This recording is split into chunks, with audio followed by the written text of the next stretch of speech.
जिसे पानी छूने नहीं दिया गया वही भारत का संविधान लिख गया। Doctor Ambedkar motivational story. Hook.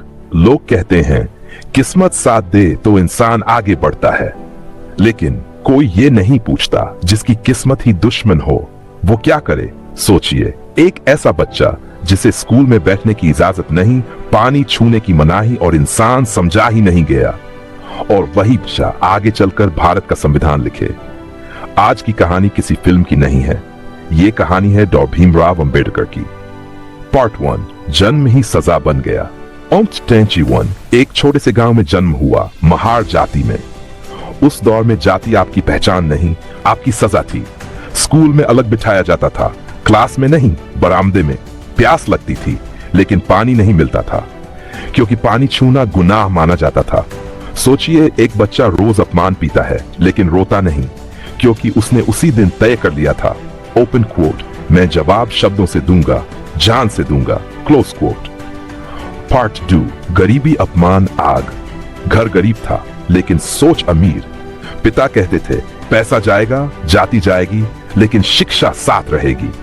Ambedkar पढ़ते रहे, लोग हंसते रहे। लोग कहते थे इतनी पढ़ाई करके क्या करेगा, लेकिन अंबेडकर जानते थे जान ही वो हथियार है जिसे कोई छीन नहीं सकता।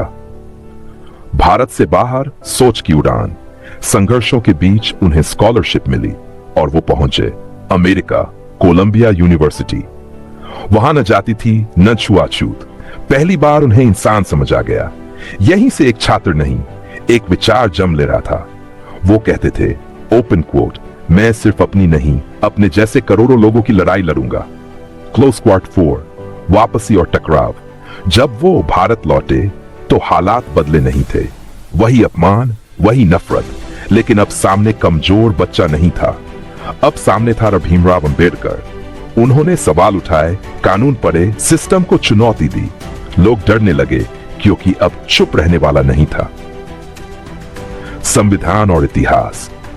मोनिट्स फॉरची जब्र के बाद भारत को संविधान चाहिए था, और जिम्मेदारी मिली डॉस अंबेडकर को। जिसे इंसान नहीं माना गया, उसी ने इंसानों के अधिकार लिखे। समानता, स्वतंत्रता, न्याय ये सिर्फ शब्द नहीं थे, ये करोड़ों दबे लोगों की सांस थी। सबक। डॉ अंबेडकर कहते थे, ओपन कोट, जीवन लंबा होने से अच्छा है जीवन महान हो, क्लोज कोट। अगर आज तुम गरीब हो तो शर्म मत करो, अगर समाज नीचे देखता है तो झुको मत, क्योंकि इतिहास गवाह है सबसे बड़ा बदलाव सबसे दबे हुए इंसान ने ही किया है। अगर ये कहानी आपके दिल तक पहुंची हो, लाइक करो, शेयर करो, कमेंट में लिखो जय भीम, क्योंकि ये सिर्फ कहानी नहीं, ये क्रांति है।